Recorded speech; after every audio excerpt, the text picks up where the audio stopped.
Hello students. तो आज है हमारा 15th day of our 15 days marathon. और आज के दिन के साथ हमारा जो चैलेंज था कि हम 15 दिन में अपने बिजनेस स्टडीज़ के कोर्स को कंप्लीट कर लेंगे, जिसमें हम बाकी सब्जेक्ट्स की भी प्रिपरेशन कर रहे थे, तो वो आज कंप्लीट होगा। आज के दिन हम अपना लास्ट चैप्टर नंबर 1, जो कि हमारी बुक का पहला चैप्टर था लेकिन हमारे मैराथन का लास्ट चैप्टर है, वो भी कंप्लीट हो जाएगा। और आपकी और मेरी मेहनत के साथ हम लोगों ने अपने बिजनेस स्टडीज़ के सिलेबस को कंप्लीट कर लिया है। लेकिन मैं फिर भी यही कहूँगी कि अभी हमारी जो मेहनत है वो ख़त्म नहीं हुई है। अभी हमें आराम से नहीं बैठना है, बल्कि आज के दिन के बाद से हमारी मेहनत डबल होने वाली है, क्योंकि अब तक तो हमने सिर्फ चैप्टर्स को समझ लिया है। अब हमें उसके ऊपर वर्क भी करना है। हमें MCQs की प्रैक्टिस करनी है, हमें डायरेक्ट क्वेश्चंस करने हैं, हमें केस स्टडीज़ की प्रैक्टिस करनी है, क्योंकि हमें टारगेट रखना है 90+ का। तो उसके लिए अभी सिर्फ समझ लेना ही काफ़ी नहीं है, हमें ये भी चेक करना है कि हमने कहाँ तक पढ़ा है और कहाँ तक हमें माइंड में हमने उसको स्टोर किया है, यानी कि फॉलो अप अभी बहुत ज़रूरी है। ठीक है, तो आज के दिन का चैप्टर शुरू करते हैं। टाइम वेस्ट नहीं करना है हमें, क्योंकि अभी हमारी मंजिल दूर है। तो चलिए स्टार्ट करते हैं। पहली डेफिनेशन है हमारी मैनेजमेंट की। What is management? मैनेजमेंट, अगर मैं एक जनरल सेंस में कहूँ तो मैनेजमेंट का मतलब होता है कि किसी भी काम को कर देना सिस्टमैटिक वे में इज़ मैनेजमेंट। ठीक है, जैसे कि सपोज़ करो कि आपके घर पे कुछ मेहमान आने वाले हैं। ठीक है, तो जब कुछ मेहमान आने वाले होते हैं तो आप पहले से कुछ तैयारियां करके रखते हो, उनके खाने पीने की, उनकी हॉस्पिटैलिटी की, भाई आओ भगत करनी है ना हमें उनकी, तो उन सभी चीज़ों की आप पहले से ही तैयारी करके रखते हो।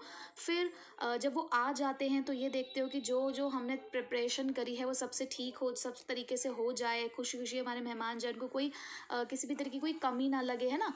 तो आपने क्या किया, चीज़ों को मैनेज किया कि आपके घर पे मेहमान आए, आपने उनको अच्छे से ट्रीट किया, अच्छे से उनको उनकी आवभगत करी और वो खुशी खुशी आपके घर से गए।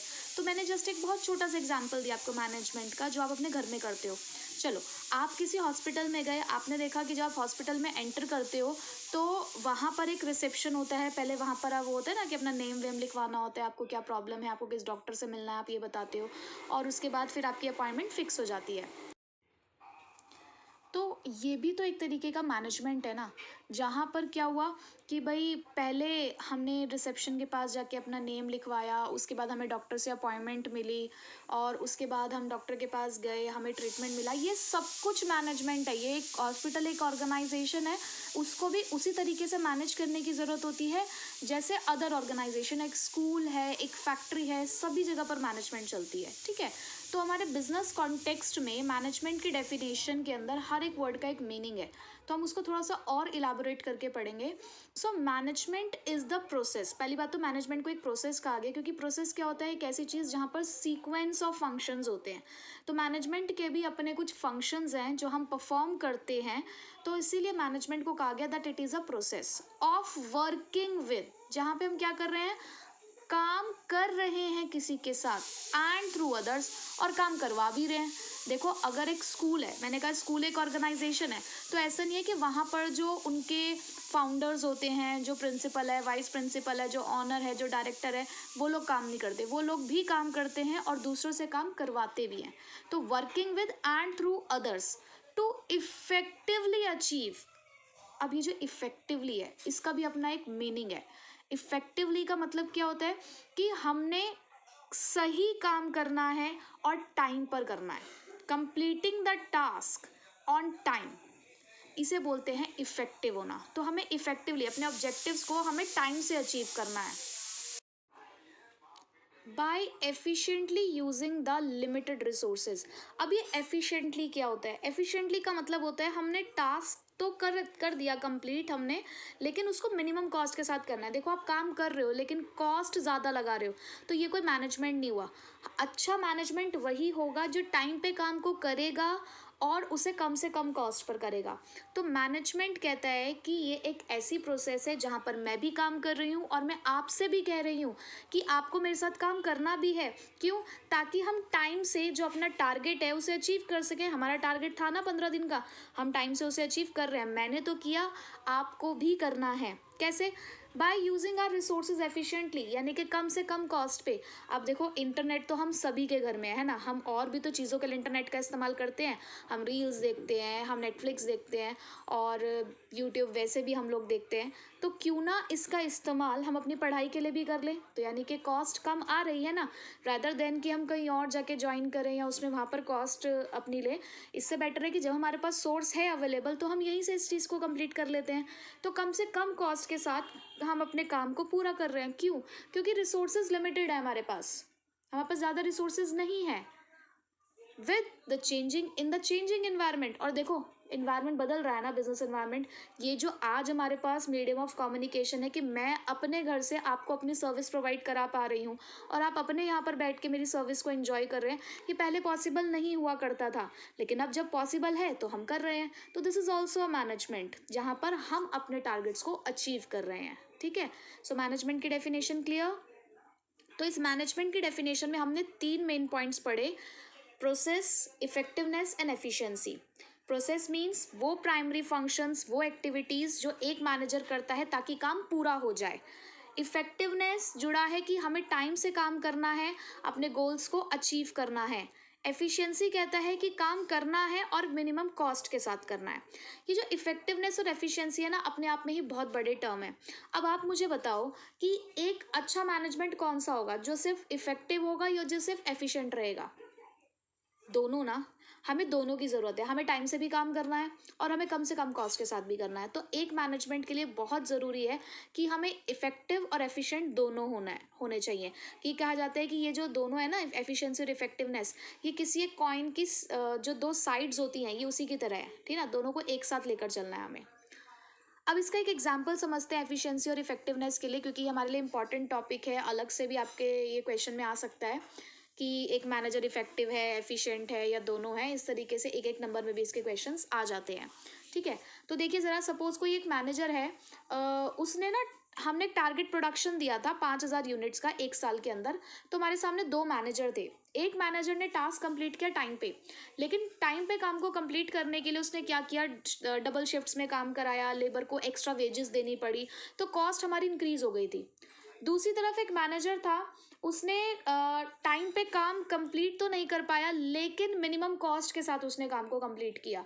यानी कि जहाँ पर ए ने हो सकता है 5,000 की कॉस्ट ली, तो बी ने उसी काम के लिए 2,500 की कॉस्ट में उस काम को कर दिया।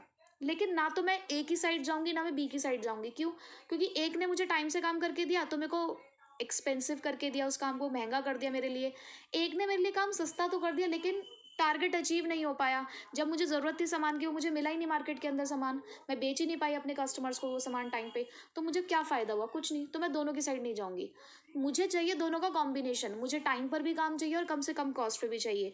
तो एक मैनेजर को एफिशिएंट और इफेक्टिव दोनों होना होगा, हमें दोनों में बैलेंस बनाना होगा। ठीक है, आई थिंक ये वाला कंसेप्ट आपको क्लियर हो चुका होगा कि मैनेजमेंट क्या होता है, एफिशिएंसी क्या होती है और इफेक्टिवनेस क्या होती है। मैं बहुत ज़्यादा इसमें डिटेल में नहीं जा रही हूँ, क्योंकि आई नो कि सब बच्चों ने ये वाला चैप्टर साल में कम से कम 1 से 2 बार तो पढ़ा ही होता है, क्योंकि हम अपने जो स्टार्टिंग के प्रिपरेशन करते हैं एग्जाम्स की, उसमें हम जोश जोश में पढ़ ही लेते हैं फर्स्ट चैप्टर, तो फर्स्ट और सेकेंड तो इसलिए थोड़ा सा मैं अब यहाँ पर फास्ट ही चल रही हूँ। अब हम आते हैं कैरेक्टरिस्टिक्स ऑफ मैनेजमेंट पे। कैरेक्टरिस्टिक्स ऑफ मैनेजमेंट के लिए मैं आपको एक बहुत ही सॉलिड लाइन देने वाली हूँ, like I am continuously growing for my passion, for my dreams and my goals. अब तक नहीं सोचा था, लेकिन now I am continuously growing for my passion, for my dream and for my goals. और इसके लिए मुझे करना होगा अच्छे से मैनेजमेंट। तो फीचर्स ऑफ मैनेजमेंट को कैसे लर्न करना है? आई am continuously growing for my passion, for my dreams and for my goals. ठीक है, तो आई है यहाँ पर हमारे पास क्या, इंटेंजिबल फोर्स। एम है हमारे लिए मल्टी डायमेंशनल। सी है कंटिन्यूस फंक्शन। जी है गोल ओरिएंटेड प्रोसेस। पी है हमारे लिए परवेसिव। डी है हमारे लिए डायनामिक फंक्शन और again there is a G for a group activity. ठीक है, तो for achieving my passions, for achieving my goals, for achieving my dreams, we have to follow the process of management effectively and efficiently. Right, so characteristics of management के लिए आपको ये याद रखना है that I am continuously growing for my passion, dreams and goals. So management is goal oriented process. देखो आज हम लोग इस चीज़ का मैनेजमेंट कर रहे हैं, हम लोग 15 days मैराथन के साथ चल रहे हैं और हमारा ये मैनेजमेंट का काम चल रहा है. किस लिए चल रहा है? देयर इज़ अ गोल. एक हमारा है ना एक गोल, हम दोनों का ही, हम सबका ही, इवन हम दोनों की कहूँगी, मतलब आप बहुत सारे स्टूडेंट्स हैं और मैं भी हूँ आपके साथ, तो हम सबका एक गोल है. ये जो मैंने स्टार्ट किया इसके पीछे मेरा गोल है कि जितने भी बच्चे हैं जिनको इतनी प्रॉब्लम फेस करते हैं, सब बच्चे बिजनेस स्टडीज़ को बहुत डिफ़िकल्ट सब्जेक्ट समझते हैं, बट आप इसको अगर दिल से समझो ना तो ये बहुत ईजी सब्जेक्ट है. ये मेरा तो बहुत ही फेवरेट सब्जेक्ट है, मुझे बहुत मज़ा आता है बिजनेस स्टडीज़ को पढ़ाने में, क्योंकि मैं दिल से पढ़ाती हूँ इसे. और आप भी अगर इसको दिल से समझोगे तो आपको बहुत ईजी लगेगा ये. तो हमने जो ये मैनेजमेंट स्टार्ट किया, ये क्यों किया? हम सबका एक गोल है. मैं चाहती हूँ आप सब यार 90+ अचीव करो, और कुछ भी मुश्किल नहीं है. मैं नहीं कहती कि कोई बच्चा अचीव नहीं कर सकता. अगर आप कोशिश करो ना तो आप बिल्कुल अचीव कर सकते हो. बस आपको ना अपने वो पोटेंशियल को पहचानने की ज़रूरत है. हर एक बच्चा, मैंने बहुत सारे बैक बेंचर्स को लाइफ में सक्सेसफुल होते हुए देखा है. आपने बहुत सारे लोगों की स्टोरीज़ को देखा होगा जो अपने एकेडमिक लेवल पे कभी अच्छे नहीं हुआ करते थे, लेकिन जब उन्होंने डिटरमाइन किया ना, अपने आप को डिटरमाइन बनाया, कमिटमेंट लिया कि यार मुझे ये काम करना है, तो उन्होंने उस काम को किया. तो अगर आप भी अपने दिल में उस चीज़ को बिठा लोगे ना कि यार मुझे ये करना है, कैसे नहीं करना, करके दिखाऊंगा मैं इसको, तो आप सच में उस चीज़ को कर पाओगे. तो उस चीज़ को सोचो कि हमारे एक गोल है, हमें उस गोल की तरफ जाना है. तो मैनेजमेंट वो गोल ओरिएंटेड प्रोसेस ही है कि बिना किसी गोल के ना कोई मैनेजमेंट ही नहीं होता. अगर मैंने ये नहीं सोचा था ना कि मुझे 15 दिन के अंदर सिलेबस कंप्लीट करवाना है या बच्चों को 15 दिन के अंदर अंदर सब कुछ करा कर रखना है, तो शायद ये कुछ मैं शुरुआत ही ना करती. मेरा एक गोल था, इसीलिए मैंने इस चीज़ का मैनेजमेंट स्टार्ट किया. तो ऑर्गेनाइजेशन के अंदर जो गोल्स होते हैं ना, वो किसी भी मैनेजमेंट के का बेसिक एग्जिस्टेंस के लिए ज़रूरी होते हैं, बेस होता है. ठीक है, पर गोल क्लियरली डिटरमाइंड होना चाहिए. अब जैसे कि एक रिटेल स्टोर है, उसे अपनी सेल्स इंक्रीज करनी है, तो वो उसका गोल है, तो उसके जितने भी आप एक्टिविटीज़ होंगी ना, वो उसी की तरफ जाएंगी. तो मैनेजमेंट एक गोल ओरिएंटेड प्रोसेस है, बिना गोल के कोई मैनेजमेंट नहीं होता. दूसरा, ऑल प्रोवेसिव. आप हर जगह मैनेजमेंट को अप्लाई कर सकते हो. ऑर्गेनाइजेशन की हर एक एक्टिविटी में मैनेजमेंट है. चाहे आप एक इकोनॉमिकल एक्टिविटी कर रहे हो, सोशल है, पॉलिटिकल है, हर तरीके की जगह पर आपको मैनेजमेंट देखने को मिलेगा. मैं तो ये कहती हूँ कि आप छोटी से छोटी चीज़ में भी मैनेजमेंट को ऑब्जर्व किया करो. जब आप बिजनेस स्टडीज़ को अपनी रियल लाइफ से कनेक्ट करोगे ना, तो ये आपको समझनी और भी ईजी लग जाएगी. तो उन्होंने बहुत अच्छी एक लाइन लिखी that what managers do in India, the USA, Germany और जापान इज़ द सेम. एक मैनेजर जो इंडिया में काम करता है, जो यूएसए में काम करता है, जो जर्मनी में काम करता है, जापान में काम करता है, सब सेम है.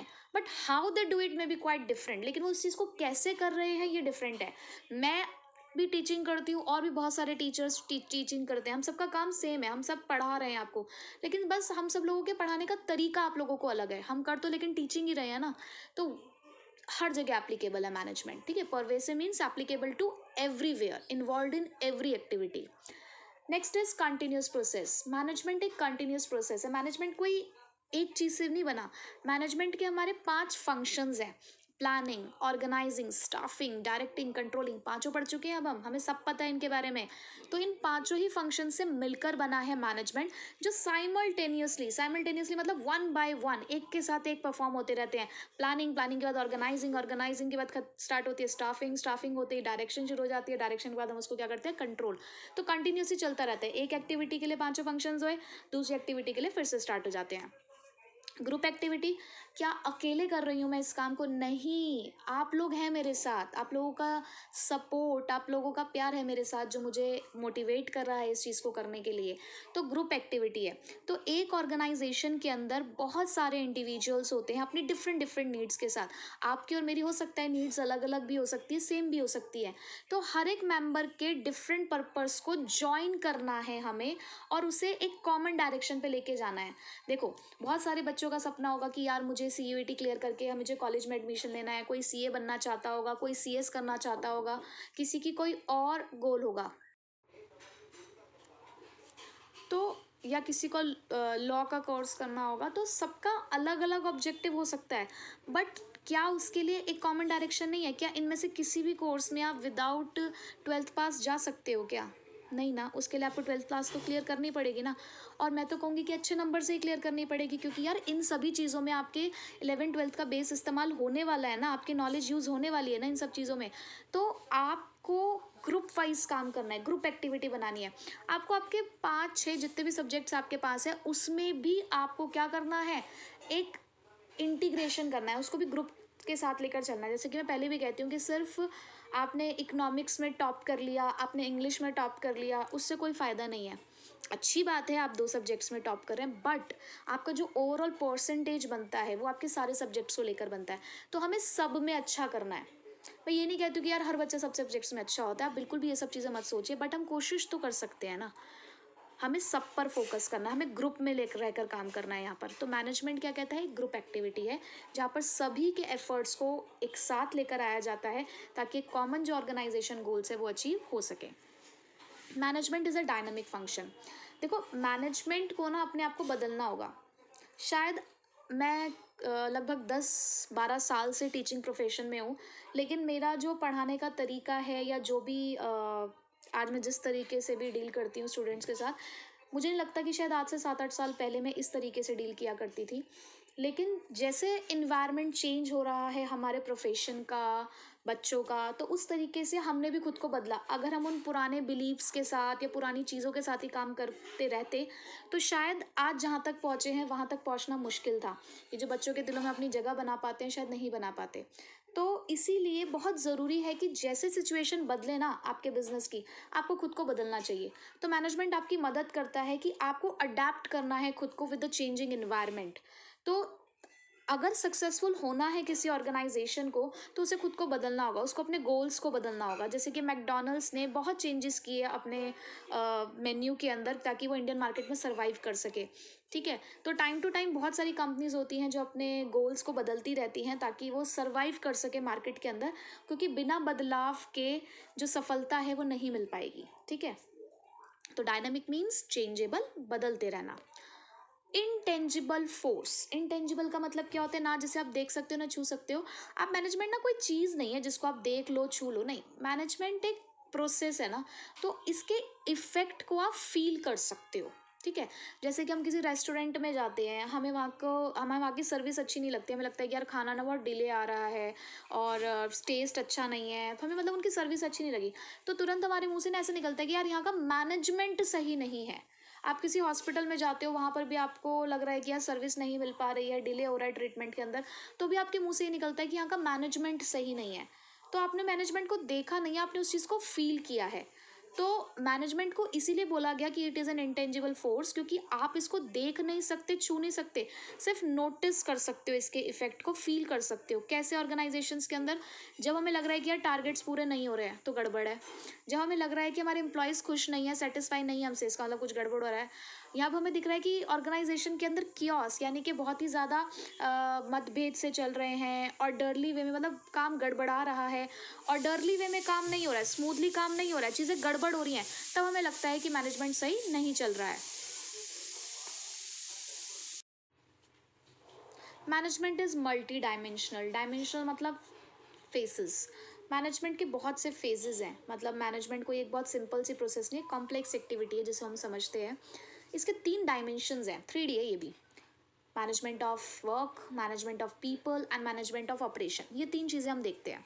देखो हमने जैसे ही कहा कि मैनेजमेंट एक गोल ओरिएंटेड प्रोसेस है, तो मैनेजमेंट एग्जिस्ट ही इसीलिए कर रही है for the performance of work. हमें कुछ काम करना है इसीलिए तो हमने मैनेजमेंट स्टार्ट की। जैसे फैक्ट्री के अंदर प्रोडक्ट को प्रोड्यूस किया जाता है, और किसी भी रेडीमेड गारमेंट्स के अंदर हम लोग अपने कपड़ों को बेचते हैं। तो यहाँ पर यही बोला गया कि हर जगह पर कोई गोल है, कुछ काम है, इसीलिए मैनेजमेंट है। मैनेजमेंट ऑफ पीपल, काम किससे करा रहे हैं हम, लोगों से। हम मैनेजमेंट के अंदर लोगों के साथ डील करते हैं, और आज भी लोगों के साथ डील करना एक बहुत बड़ा काम माना जाता है, क्योंकि डाइवर्स बिहेवियर मेंटालिटी के लोग होते हैं, तो उनके साथ डील करना बहुत मुश्किल है। और किसी भी जगह पर, किसी भी ऑर्गेनाइजेशन के अंदर जो ह्यूमन रिसोर्स होता है ना हमारा, वो हमारा एक बहुत बड़ा एसेट माना जाता है ऑर्गेनाइजेशन का। तो उनके साथ मैनेज करने के लिए हम 2 चीज़ों को देखते हैं। एक तो आप उन एम्प्लॉयज़ को एज एन इंडिविजुअल देखो, आप हर किसी को एक इंडिविजुअल के साथ की तरह देखो, उसके नीड्स को देखो, उसके बिहेवियर को ऑब्जर्व करो, उनके साथ डील करो। एक आप ग्रुप में लेकर चलो उसको, जैसे कि मुझे आपकी प्रॉब्लम को एड्रेस करना है, तो एक तो ये तरीका हुआ कि मैंने आपको अकेले बुलाया कि आओ बताओ आपकी क्या बात है, आप सबके सामने नहीं कह पा रहे हो तो आप अपनी प्रॉब्लम मुझे ऐसे कह सकते हो। एक मैंने ओवरऑल एक क्लास में खड़े होकर कॉमनली पूछ लिए कि आप स्टूडेंट्स क्या क्या प्रॉब्लम फेस कर रहे हो। तो या तो हम ग्रुप में रहकर भी उनको डील कर सकते हैं या इंडिविजुअली भी उनको डील कर सकते हैं। मैनेजमेंट ऑफ ऑपरेशन, हमने ये सोच लिया कि क्या काम करना है, लोगों से काम करवाना है। अब यहाँ पर आती है हमारी प्रोडक्शन प्रोसेस कि हमें इनपुट को आउटपुट में कन्वर्ट करना है किसी टेक्नोलॉजी का यूज़ करके, यानी कि हमें अपने ऑपरेशंस परफॉर्म करने हैं। तो इसी तरीके से मैनेजमेंट हमारा मल्टी डायमेंशनल है। तो ये 7 फीचर्स हैं जिसके लिए मैं कहूँगी आई am continuously growing for my passion, for my dreams and for my goals by performing the management function effectively and efficiently. ठीक है। So our next topic is objectives of management. Objectives of management के लिए SOP 3 चीज़ें आपको याद रखनी है। Social objective, organisational objectives जिन्हें हम इकोनॉमिक ऑब्जेक्टिव्स भी कहते हैं, एंड पर्सनल ऑब्जेक्टिव्स। ये 3 तरीके के हमारा ऑब्जेक्टिव्स हैं। सबसे पहले स्टार्ट करते हैं ऑर्गेनाइजेशनल ऑब्जेक्टिव से, जिसको हम इकोनॉमिक ऑब्जेक्टिव भी कहते हैं। ये सबसे मेन ऑब्जेक्टिव होता है हमारा, क्योंकि यहाँ पर हमें अपने ह्यूमन, मटेरियल, फिजिकल तीनों रिसोर्सेज को अच्छे से यूटिलाइज करना है। तो इसके लिए हमने इसको 3 पार्ट्स में डिवाइड किया, सर्वाइवल, प्रॉफिट एंड ग्रोथ। देखो, आप किसी भी मैनेजमेंट को स्टार्ट करते हो या कोई भी अपना बिजनेस स्टार्ट करते हो, किसी मार्केट में आप एंटर करते हो, तो सबसे पहले आपके लिए ज़रूरी है सर्वाइव करना। आप एकदम से ही किसी जगह पर आके ये नहीं सोच सकते कि यार मैं आज ही सक्सेसफुल हो जाऊं। एक दिन में सक्सेस नहीं मिलती है। सक्सेस एक ग्रेजुअल और कंटिन्यूअस प्रोसेस है। तो इसको एक दिन में हासिल नहीं किया जा सकता। पहले हमें अपने पैर जमाने पड़ते हैं किसी जगह पर, मार्केट शेयर कैप्चर करना पड़ता है, लोगों के दिलों में जगह बनानी पड़ती है। तो ऑर्गेनाइजेशनल ऑब्जेक्टिव यही कहता है कि सबसे पहले हमें सर्वाइवल चाहिए। पहले एटलीस्ट हम इतना पैसा कमा लें कि हमारी कॉस्ट कवर हो जाए, यानी कि जब हमारे रेवेन्यूज़ हमारी कॉस्ट के बराबर हो जाएं, R=C, जब हम इस इक्वेशन को सेटिस्फाई कर लें तो वो सर्वाइवल कहलाता है।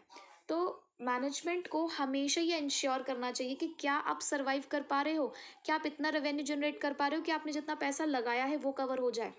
अगर वो कवर हो गया तो आगे के बारे में सोचो।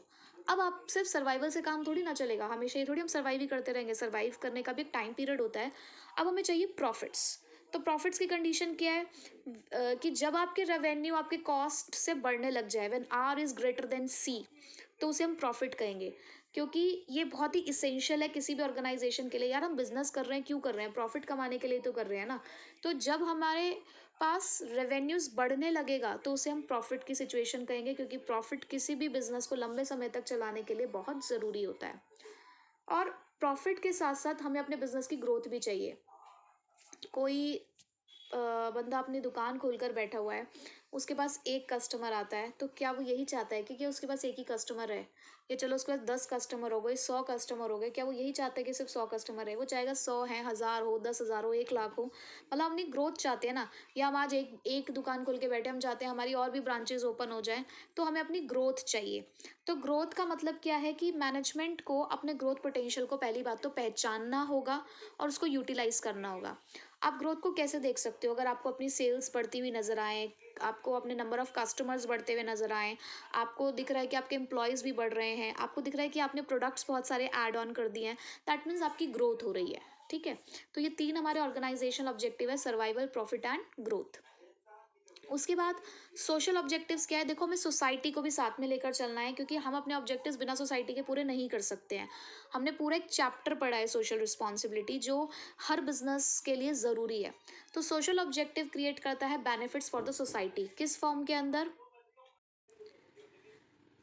तो सोशल ऑब्जेक्टिव के अंदर हम यहाँ पर सोसाइटी के लिए काम करते हैं, हम यहाँ पर क्या-क्या चीज़ें इंक्लूड करेंगे? हम यहाँ पर उनके लिए eco friendly methods of production का इस्तेमाल करेंगे, एम्प्लॉयमेंट अपॉर्च्युनिटीज़ देते हैं डिसएडवांटेज सेक्शन ऑफ सोसाइटी को, गुड क्वालिटी प्रोडक्ट देते हैं उनको रीज़नेबल प्राइस पे, जो बेसिक अमेनिटीज़ होती हैं जैसे कि उनके बच्चों को जो हमारे यहाँ पे एम्प्लॉइज़ काम कर रहे हैं, अगर उनके बच्चों को हमने फ्री एजुकेशन प्रोवाइड करा दी, तो इस तरीके से हम अपने यहाँ पर काम करने वाले एम्प्लॉइज़ के लिए भी बहुत कुछ कर सकते हैं। उसके अलावा फाइनेंशियल सपोर्ट भी हम लोग उनको प्रोवाइड कर सकते हैं।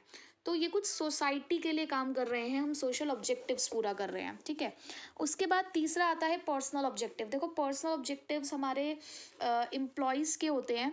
हमने ऑर्गेनाइजेशनल ऑब्जेक्टिव में तो ओवरऑल पूरे ऑर्गेनाइजेशन की बात करी, सोशल ऑब्जेक्टिव में सोसाइटी के लिए बात करी, पर जो लोग हमारे यहाँ पर काम कर रहे हैं, हमारे जो एम्प्लॉयज़ हैं, उनके भी अपने कुछ पर्सनल ऑब्जेक्टिव होते होंगे। तो वो पर्सनल ऑब्जेक्टिव हम 3 पार्ट्स में डिवाइड करते हैं, फाइनेंशियल नीड्स, सोशल नीड और higher level of needs, FSG. जहाँ पर फाइनेंशियल नीड्स का मतलब क्या है, देखो हम काम करने जाते हैं, हम किसी भी ऑर्गेनाइजेशन को ज्वाइन करते हैं, तो सबसे पहले हमें फाइनेंशियली स्ट्रांग होना है, हम फाइनेंस के बारे में सोचते हैं। हमने मैस्लो की थ्योरी भी पढ़ी, वहाँ पे भी हम यही पढ़ते हैं ना कि हमारी जो बेसिक फिजियोलॉजिकल नीड है वो सैलरी है। तो फाइनेंशियल नीड यही कहती है कि हर एम्प्लॉय चाहता है कि उसे अच्छी सैलरी मिले, पर्क्स मिले। यहाँ पे पर्क आपकी चॉकलेट नहीं है, यहाँ पे पर्क है आपके इंसेंटिव्स, ठीक है। सोशल नीड्स, सिर्फ पैसा ही सब कुछ नहीं होता। जिस जगह पर हम काम करते हैं, हमें वहाँ पर एक पहचान भी अपनी बनानी होती है। ये नहीं कि हम सिर्फ 5 से 6 घंटे की नौकरी करके सिर्फ घर आ गए हैं। हम चाहते हैं कि हमारे काम को वहाँ पर जाना जाए, हमें पहचाना जाए। तो पीयर रिकॉग्निशन, पीयर मतलब होता है ग्रुप, जो लोग आपके साथ जुड़े हुए हैं, ठीक है। तो एक अपनी पहचान बनाना, रिकॉग्निशन मतलब पहचान, तो अपनी एक पहचान बनाना ये हमारी सोशल नीड के अंदर आता है, जिसको याद है हम एस्टीम नीड से जानते थे। हायर लेवल ऑफ नीड, जैसे वहाँ पर सेल्फ एक्चुअलाइजेशन नीड कहा गया कि हर कोई चाहता है कि उसकी पर्सनल ग्रोथ हो, डेवलपमेंट हो। ये थोड़ी ना कि आज हम जिस चीज़ के लिए काम करने के लिए आए थे, जिस पोस्ट पे थे, हम उसी पे रह गए। हमें अपने आप को ग्रो भी करना है, हमें अपना ओवरऑल डेवलपमेंट भी करना है। तो ये 3 पर्सनल ऑब्जेक्टिव हैं। हर ऑर्गेनाइजेशन को रिकंसाइल करना चाहिए ऑर्गेनाइजेशनल ऑब्जेक्टिव को पर्सनल ऑब्जेक्टिव्स के साथ, क्योंकि अगर एम्प्लॉयज़ खुश नहीं होंगे ना, तो ऑर्गेनाइजेशन के लिए वो पूरे तरीके से कंट्रीब्यूट नहीं करेंगे। आप इस तरीके से कर सकते हो, जैसे आपने वर्कर्स को कहा कि देखो अगर आपने 1000 यूनिट्स का टारगेट अचीव कर दिया, तो हम आपका प्रमोशन कर देंगे या हम आपको एक्स्ट्रा इंसेंटिव देंगे। तो इससे क्या होगा, ऑर्गेनाइजेशन ऑब्जेक्टिव भी पूरा हो रहा है और उनके जो पर्सनल ऑब्जेक्टिव है वो भी पूरे हो पा रहे हैं। तो इस तरीके से हम अपने ऑर्गेनाइजेशन के अंदर जो ऑब्जेक्टिव्स हैं उनको 3 पार्ट्स में डिवाइड करते हैं और हर एक ऑब्जेक्टिव को पूरा करने की कोशिश करते हैं। Now our next topic is importance of management. Importance of management के लिए post graduate engineer doctor dentist. Importance of management समझ सकते हैं हम लोग, post graduate engineer doctor and dentist. P for हमारा है यहाँ पर पर्सनल ऑब्जेक्टिव, जी है हमारा यहाँ पर ग्रुप एफर्ट्स, और ई है हमारे पास एफिशिएंसी, डी है डायनामिक, दूसरा डी है डेवलपमेंट ऑफ सोसाइटी। तो ये 5 इंपॉर्टेंस है, यानी कि क्यों हमारे लिए मैनेजमेंट ज़रूरी है। देखो मैनेजमेंट के लिए ना एक फ्रेज़ यूज़ किया जाता है, that anything minus management is nothing. कोई भी आप काम करते हो, अगर उसके अंदर मैनेजमेंट को आपने सही से परफॉर्म नहीं किया तो वो कुछ भी नहीं है। कोई भी ऑर्गेनाइजेशन बिना मैनेजमेंट के कुछ नहीं है, क्योंकि हमने फीचर्स में ही पढ़ लिया कि मैनेजमेंट एक गोल ओरिएंटेड प्रोसेस है। तो हमारा कोई गोल ही अगर अचीव नहीं होने वाला है तो हम ऑर्गेनाइजेशन में कर क्या रहे हैं। तो बहुत ज़रूरी है हमें मैनेजमेंट को परफॉर्म करना इफ़ेक्टिवली और एफिशिएंटली। तो सबसे पहली इंपॉर्टेंस क्या है इसकी, it helps in achieving the group goals. Management चाहिए हमें ताकि हम अपने गोल्स को अचीव कर सकें। हर मैनेजर का टास्क है ये कि वो अपने यहाँ पर काम करने वाले लोगों को एक डायरेक्शन देगा। मैंने आप सभी लोगों को एक डायरेक्शन दी थी पिछले 15 दिन से, और आज उस डायरेक्शन का आखिरी दिन है और ये डायरेक्शन अभी रुकेगी नहीं। आपकी डायरेक्शन अभी ये चलती रहेगी जब तक आपके एग्ज़ाम्स चल रहे हैं। तो मैनेजमेंट मदद करता है कि आपका जो एक ग्रुप गोल है ना, आप उसको कैसे अचीव करेंगे, क्योंकि देखो हमें चाहिए कि हमें उस गोल को अचीव करना है। तो मैनेजमेंट मदद करता है कि किस तरीके से आप अपने गोल्स को अचीव कर पाएंगे। Management increase efficiency. देखो अगर आपने ढंग से मैनेजमेंट को परफॉर्म किया है ना, आपने अच्छे से प्लानिंग की है, आपने अच्छे से ऑर्गेनाइजिंग करी, फिर उसी के अकॉर्डिंग आपने स्टाफिंग करी, उनको डायरेक्शंस दी, और लास्ट में आपने फॉलो अप करते हुए आपने कम्युनिकेशन में कंपैरिजन किया, सॉरी कंट्रोलिंग में कंपैरिजन किया, तो उससे क्या होगा कि आपने वेस्टेज नहीं करी होगी। वेस्टेज नहीं करी होगी तो आपकी कॉस्ट कम आई होगी। तो यही तो है एफिशिएंसी। एफिशिएंसी यही तो कहता है कि कम कॉस्ट में भी आउटपुट ज़्यादा मिल जाए, वही हमारी एफिशिएंसी है। तो उसके लिए एक मैनेजर को पांचों फंक्शंस को बहुत अच्छे से इस्तेमाल करना होगा। उसके बाद है management helps in achieving personal objectives. देखो मैंने जस्ट अभी आपको ऑब्जेक्टिव्स के बारे में बताया कि मैनेजमेंट जो होता है वो हर एक एम्प्लॉय की मदद करता है कि आप अपने पर्सनल ऑब्जेक्टिव्स को पूरा कर सकते हो by contributing to the organizational objective. आप ऑर्गेनाइजेशन ऑब्जेक्टिव्स को भी कंट्रीब्यूट कर सकते हो और उसी के साथ साथ आपके खुद के जो अपने पर्सनल गोल्स हैं वो भी अचीव होंगे। देखो हर ऑर्गेनाइजेशन में ना आपको अपना नाम बनाना पड़ता है और वो आपके काम से बनता है। आपने कहा कि आपको सोशल नीड चाहिए, आपको पीयर रिकॉग्निशन चाहिए, लेकिन वो ऐसे नहीं मिलता। आपने देखा होगा कि एक ऑर्गेनाइजेशन के अंदर हज़ारों लोग काम करते हैं। भाई बड़े ऑर्गेनाइजेशन की मैं बात कर रही हूँ जहाँ पर बहुत सारे एम्प्लॉयज़ एम्प्लॉयड रहते हैं, या चलो 100 या 200 लोग भी काम करते हैं। तो उस भीड़ में आपको अपनी एक अलग पहचान बनानी है, तो उसके लिए आपको काम करना पड़ेगा। तो अगर आप चाहते हो ना कि आपको अपने पर्सनल ऑब्जेक्टिव्स पूरे करना है, तो उसके लिए पहले ऑर्गेनाइजेशनल ऑब्जेक्टिव्स को पूरा करो। तो मैनेजमेंट आपकी मदद करेगा, आपको लीड करेगा इस तरीके से कि आप अपने पर्सनल गोल्स प्लस अपने ऑर्गेनाइजेशनल गोल्स दोनों को अचीव कर पाओ। Management creates a dynamic organization. पढ़ा ना हमने मैनेजमेंट डायनामिक फंक्शन, अभी तो पढ़ा फीचर्स के अंदर। तो मैनेजमेंट क्या करता है, मदद करता है ऑर्गेनाइजेशन की कि जैसे इन्वायरमेंट बदल रहा है ना, हमें वैसे खुद को बदलना है, हमें कॉम्पिटिटिव रहना है। अगर हमें मार्केट में सर्वाइव करना है, कंपटीशन को फेस करना है, तो हमें खुद को बदलना होगा, उसके अकॉर्डिंग अडाप्ट करनी होंगी चीज़ों को, उनके साथ लड़ना होगा। तो मैनेजमेंट मदद करता है ऑर्गेनाइजेशन की कि कैसे आप खुद को बदल सकते हो। Management helps in development of society, social objectives, यही तो है सोसाइटी का डेवलपमेंट। तो मैनेजमेंट अपने सोसाइटी की भी डेवलपमेंट में मदद करता है। एक अच्छा मैनेजमेंट अच्छी क्वालिटी के गुड्स देगा, रीजनेबल प्राइस पे देगा। जो आपने वहाँ पे पढ़े ना वो भी यहाँ पर लिख सकते हो। एम्प्लॉयमेंट अपॉर्चुनिटीज़ क्रिएट करना, नई नई टेक्नोलॉजी का इस्तेमाल करना, लोगों का लिविंग स्टैंडर्ड इंक्रीज़ करना। यहाँ पर आपके यहाँ पे जो काम करने वाले लोग हैं, आप उनके ग्रोथ और डेवलपमेंट के बारे में सोचते हो, तो ये सब मैनेजमेंट करता है।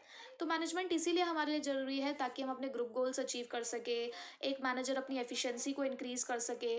मैनेजमेंट एम्प्लॉयज़ की मदद करता है कि वो अपने पर्सनल ऑब्जेक्टिव्स को पूरा कर सके, डायनामिक बनाता है हमें कि जैसे वक्त बदल रहा है उसके साथ हमें भी खुद को बदलना है। उसके अलावा सोसाइटी का डेवलपमेंट भी करना है।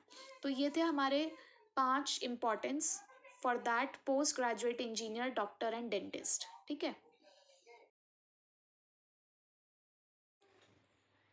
अब हम पढ़ते हैं लेवल्स ऑफ मैनेजमेंट के बारे में। आपको लेवल्स ऑफ मैनेजमेंट के लिए सामने एक पिरामिड फॉर्म में दिख रहा होगा एक डायग्राम, जहाँ पर आप देख रहे होंगे कि मैनेजमेंट को 3 पार्ट्स में डिवाइड किया गया है, टॉप, मिडल एंड लोअर। अब ये होता क्या है देखिए। लेवल्स ऑफ मैनेजमेंट एक तरीके की आप कह सकते हो, it is the line of demarcation. मैं बोलती हूँ इसको, it is a line of demarcation. Line of demarcation means the line of difference, जो एक इंडिविजुअल को दूसरे इंडिविजुअल से अलग करता है, जहाँ पर लोगों के बीच में अथॉरिटीज़ और रिस्पॉन्सिबिलिटीज़ कुछ अलग अलग तरीके से बटी हुई हैं, जिन्होंने उनको अलग अलग लेवल्स में डिवाइड कर दिया है। सो लेवल्स ऑफ मैनेजमेंट को आप कह सकते हो दैट ये एक अथॉरिटी और रिस्पॉन्सिबिलिटी रिलेशनशिप है, जो किसी को किसी का सुपीरियर और किसी को किसी का सबॉर्डिनेट बताता है। और जिसके पास ज़्यादा अथॉरिटीज़ रिस्पॉन्सिबिलिटीज़ होती हैं वो टॉप लेवल पे माने जाते हैं, और जिनके पास कम अथॉरिटीज़ और रिस्पॉन्सिबिलिटीज़ होती हैं वो लोअर लेवल पे माने जाते हैं। तो अथॉरिटीज़ वाइज हमने अपने ऑर्गेनाइजेशन को 3 लेवल में बांटा, लेवल्स ऑफ मैनेजमेंट के नाम से, top level, middle level and lower level. जहाँ पर अथॉरिटी फ्लो होती है डाउनवर्ड, क्योंकि एक टॉप लेवल की अथॉरिटी है मिडल और लोअर लेवल के ऊपर। रिस्पॉन्सिबिलिटी अपवर्ड फ्लो करती है, क्योंकि एक lower levels of management responsible है अपने अपर लेवल्स ऑफ मैनेजमेंट के लिए।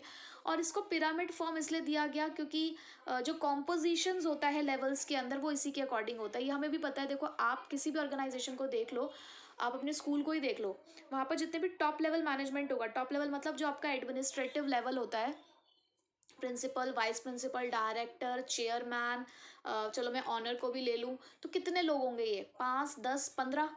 लेकिन वहीं पे मैं इसकी काउंटिंग करूँ टीचर्स के साथ, तो उनके कंपैरिजन में टीचर्स कितने हो सकते हैं, 100, 200, है ना ज़्यादा। उसके बाद बच्चों को मैं देखूँ, बच्चे किस में होंगे, 500, 1000, 2000, 3000। तो देखो जहाँ जितने लोग हैं उसके अकॉर्डिंग हमने उनको स्पेस दिया है, जो कॉम्पोजिशन है वो इस तरीके से ही है। इसलिए टॉप लेवल थोड़ा सा छोटा, मिडल लेवल उससे बड़ा, टॉप लेवल सबसे बड़ा, है ना। तो इसलिए इसको एक पिरामिड फॉर्म मिली है। अब हम बात करते हैं कि टॉप लेवल मैनेजमेंट के अंदर कौन लोग आते हैं। यहाँ आते हैं हमारे senior most executives like our chief operating officer, chief executive officer, chief marketing officer, chief finance officer, managing director जिसको हम एमडी कहते हैं, चेयरमैन, प्रेसिडेंट, वीपी यानी कि वाइस प्रेसिडेंट। तो ये कुछ नाम्स हैं जो नेम्स हैं जो मैंने आपको यहाँ पर बताए हैं। तो टॉप लेवल मैनेजमेंट जो होता है वो बेसिकली किसी भी ऑर्गेनाइजेशन के वेलफेयर के लिए काम करता है, राइट। और इनके अपने कुछ फंक्शंस हैं।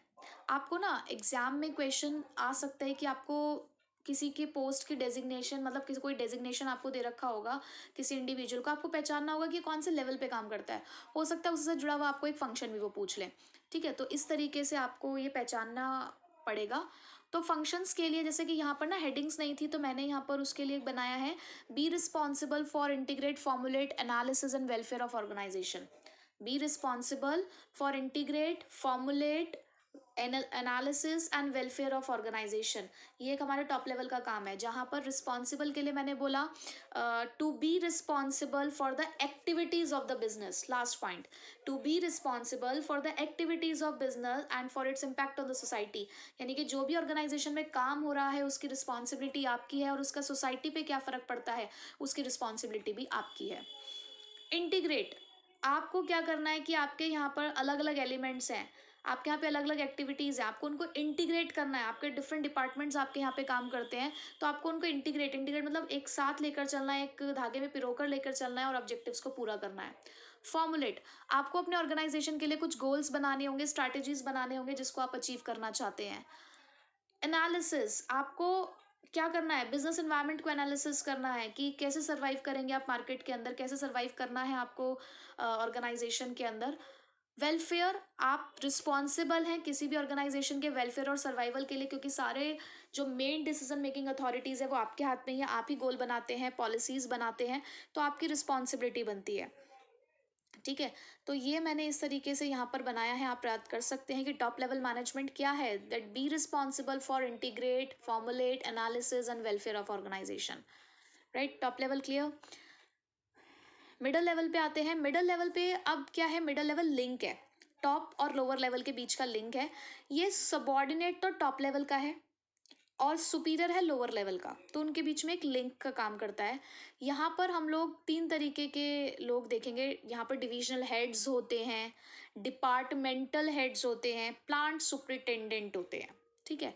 यानी कि जो आपकी ऐसे जैसे कि सेल्स डिपार्टमेंट है, परचेज डिपार्टमेंट है, मार्केटिंग डिपार्टमेंट है, तो सारे डिपार्टमेंट मिडल लेवल पे आते हैं। तो हर एक डिपार्टमेंट का अपना एक हेड होता है ना। जैसे सेल्स मैनेजर, तो सेल्स मैनेजर यानी कि एक ही बंदा है वो जो काम कर रहा है पूरे सेल्स डिपार्टमेंट में। सेल्स मैनेजर हो गया वो उसका पार्ट हो गया आपका मिडल लेवल का। उसके अंडर उसकी अपनी एक सेल्स फोर्स होती है, अपनी पूरी एक सेल्स टीम होती है जिसको वो लीड करता है, ठीक है। तो उनके यानी कि सुपरवाइजर्स जो होते हैं वो बेसिकली मिडल लेवल में आते हैं। तो अब इसके फंक्शंस क्या है, फॉर फंक्शंस आपको लगाना होगा P camp. P camp, P मतलब है पॉलिसीज से, यहाँ पर सी है कॉपरेट से, ए है आपका असाइन नेसेसरी ड्यूटीज से, एम है आपका कि आपको मोटिवेट करना है एम्प्लॉयज़ को, और जो दूसरा पी है वो मैंने पर्सनल के लिए लिखा है, जो कि सेकंड पॉइंट है कि आपको ये देखना है कि पर्सनल्स हैं आपके पास या नहीं। तो फंक्शंस क्या है मिडल लेवल के, सबसे पहला फंक्शन तो ये कि ये वो सारी पॉलिसीज़ जो टॉप लेवल मैनेजमेंट बनाता है उसको इंटरप्रेट यानी कि बताएगा। जैसे कि जो स्कूल के प्रिंसिपल या वाइस प्रिंसिपल होते हैं वो हमें बताते हैं कोई बात, तो वो हम बात आकर आपको बताते हैं। उन्होंने जो गोल बनाया होगा, जो पॉलिसी बनाई होगी, वो पहले वो हमें बताएंगे, फिर वो बात हम आपको बताएंगे। तो ये काम हो गया एक तो हमारा। उसके अलावा हमें ये देखना होता है, मतलब मैं सिर्फ उस स्कूल का रेफरेंस नहीं दे रही हूँ, ऑर्गेनाइजेशन के अंदर ये देखना होता है, जैसे कि एक सेल्स मैनेजर है, उसे ये देखना है कि उसके डिपार्टमेंट में जितने लोगों को काम करने की ज़रूरत है उतने लोग हैं या नहीं है उसके डिपार्टमेंट में। तो ये इंश्योर करना कि हमारे पास नेसेसरी पर्सनल्स हैं या नहीं। ड्यूटीज़ असाइन करना, रिस्पॉन्सिबिलिटीज़ देना अपने अपने डिपार्टमेंट्स के अंदर। मोटिवेट करते रहना टाइम टू टाइम एम्प्लॉयज़ को कि भाई हमें अपना टारगेट अचीव करना है, डिपार्टमेंटल ऑब्जेक्टिव हमें अचीव करना है। कॉपरेट भी करना अदर डिपार्टमेंट्स के साथ भी, ये नहीं कि सिर्फ अपना काम करना है, हमें अदर डिपार्टमेंट के साथ भी कॉपरेट करते हुए चलना है, क्योंकि एक का काम दूसरे से जुड़ा है, इंटरकनेक्टेड होते हैं ये आपस में सारे डिपार्टमेंट्स, तो साथ में कॉपरेट भी करना है। तो क्या है मिडल लेवल का काम, इंटरप्रेट करनी है पॉलिसीज़, हमें ये देखना है कि हमारे पास सही जितने एम्प्लॉयज़ चाहिए उतने हैं या नहीं, हमें मोटिवेट करते हुए चलना है एम्प्लॉयज़ को कि हमें टास्क को अचीव करना है, कॉपरेट करना है सभी डिपार्टमेंट्स के साथ मिलकर, ड्यूटीज़ और रिस्पॉन्सिबिलिटीज़ देनी है ताकि हम टाइम से काम को पूरा कर सकें। क्लियर यहाँ तक सबको। अब चलते हैं हम लोअर लेवल्स ऑफ मैनेजमेंट पे। लोअर लेवल को ऑपरेशनल, सुपरवाइजरी मैनेजमेंट तीनों कहा जाता है। यहाँ आते हैं फॉरमेन्स, सुपरवाइजर्स एंड इंस्पेक्टर्स, ठीक है, जैसे कि क्लास के monitors, head boy head girl बनते हैं ना, वो सब। इसके फंक्शन के लिए I will check your IQ। Your I Q is, जहाँ पर S से हमारा मतलब क्या है, सेफ्टी स्टैंडर्ड्स। O है ओवरसी द एफर्ट्स। I है हमारा interact with the actual workforce. और Q है हमारा क्वालिटी ऑफ आउटपुट। हालांकि और भी फंक्शंस हैं लोअर लेवल ऑफ मैनेजमेंट के, बट मैंने मेन लिख दिए हैं ताकि बस, ठीक है, आप थोड़ा बहुत लिख पाओ वहाँ पर, क्योंकि लगभग 7-8 फंक्शंस थे, तो ये ऐसे पर्टिकुलरली नहीं पूछा जाता है, तो आप 3-4 भी याद कर लोगे तो कोई प्रॉब्लम नहीं है, ठीक है। तो लोअर लेवल के अंदर to oversee the efforts of the workforce, सबसे पहले तो हमें उनके ऊपर नज़र ही रखनी है, क्योंकि एक्चुअल में यही लोग होते हैं जो वर्कर्स के साथ कनेक्टेड होते हैं। जो हमारी वर्कफोर्स होती है उसके साथ direct contact lower level of management का ही होता है। तो उनके एफर्ट्स को चेक करना, उसकी देख रेख करना, उसके ऊपर एक नज़र रखना इनका काम होता है। एक्चुअल वर्कफोर्स के साथ इंटरेक्ट करते हुए उनको इंस्ट्रक्शन पास ऑन करना कि मिडिल लेवल ने क्या बताया है। ये चेक करना कि क्वालिटी जो हमने सोची है आउटपुट की वो मेंटेन्ड है या नहीं, मटेरियल वेस्ट तो नहीं हो रहा है, उसको अगर हो रहा है तो उसको मिनिमाइज़ करना है। सेफ्टी स्टैंडर्ड्स मेंटेन करने हैं, मतलब जो लोग काम करते हैं हमारे ऑर्गेनाइजेशन में उनकी सेफ्टी का भी ध्यान रखना है, तो उसके लिए वो फेंसिंग वगैरह बनवा देते हैं। डिसिप्लिन मेंटेन रखना है, भाई अगर किसी भी तरीके का कोई इनडिसिप्लिन हो रहा है वर्कर्स के बीच में तो उसको मेंटेन करना है। मैं कुछ एक्स्ट्रा पॉइंट्स आपको बता रही हूँ, उसमें लिखे नहीं है। उसके अलावा अगर उन वर्कर्स की कोई ग्रीवियंसेस है, उनकी कोई कंप्लेंट्स हैं, तो उन कंप्लेंट्स को हैंडल करना, उनके अगर कोई डिस्प्यूट्स हैं तो उस डिस्प्यूट्स को सॉर्ट आउट करना, ये भी हमारे लोअर लेवल ऑफ मैनेजमेंट का काम होता है, ठीक है। तो ये थे हमारे levels of management, top, middle and lower. फटाफट से फंक्शंस ऑफ मैनेजमेंट की तरफ नज़र डाल लेते हैं। हम पढ़ चुके हैं पांचों फंक्शंस, जस्ट एक बार हम रिकॉल कर रहे हैं। 5 फंक्शंस हैं हमारे मैनेजमेंट के: planning, organizing, staffing, directing, controlling. तो प्लानिंग फंक्शन क्या कहता है? प्लानिंग का मतलब क्या था? What is to be done and how it is to be done. Advance में ही हम ये सोच कर चल रहे हैं कि हमें क्या करना है। मैंने आज से 15 दिन पहले ये सोचा था कि मुझे आप लोगों को 15 दिन के अंदर बिजनेस स्टडीज़ का कोर्स कंप्लीट कराना है। दिस इज़ माई प्लानिंग, ये मेरी प्लानिंग है, ठीक है। तो प्लानिंग का मतलब होता है एडवांस में ही ऑब्जेक्टिव सेट कर लेना, उन ऑब्जेक्टिव्स को अचीव करने के रास्ते ढूंढना, रास्तों को इवैल्यूएट करना, क्या सही है क्या गलत है, कौन सा अच्छा है, उसमें से बेस्ट को सिलेक्ट कर लेना और उसको इम्प्लीमेंट कर देना और टाइम टू टाइम उसको चेक करना। This is planning. ऑर्गेनाइजिंग, फिर उसके लिए क्या करना है, हमने प्लान किया, प्लान करने के बाद मैंने अरेंजमेंट्स किए कि कैसे इस काम को किया जा सकता है, किसको क्या ड्यूटीज़ देनी है, क्या रिस्पॉन्सिबिलिटीज़ देनी है, मुझे खुद क्या करना है, कौन कौन से टास्क परफॉर्म करने हैं, कौन कौन सी एक्टिविटीज़ मुझे करनी पड़ेंगी। तो वो हो गया मेरा ऑर्गेनाइजिंग। तो ऑर्गेनाइजिंग का मतलब क्या होता है? ड्यूटीज़ देना, टास्क को ग्रुप करना, अथॉरिटी रिस्पॉन्सिबिलिटी रिलेशनशिप बनाना, ताकि हम अपने टास्क को पूरा कर सकें। उसके बाद staffing, putting the right person for the right job. इसके अंदर बहुत सारे काम करते हैं हम, रिक्रूटमेंट, सिलेक्शन, प्लेसमेंट, ट्रेनिंग, ये सब काम यहाँ पर किए जाते हैं। यानी कि स्टाफिंग का मतलब क्या है? लोगों को एक सही जॉब पोजीशन उनके स्किल्स के अकॉर्डिंग देना।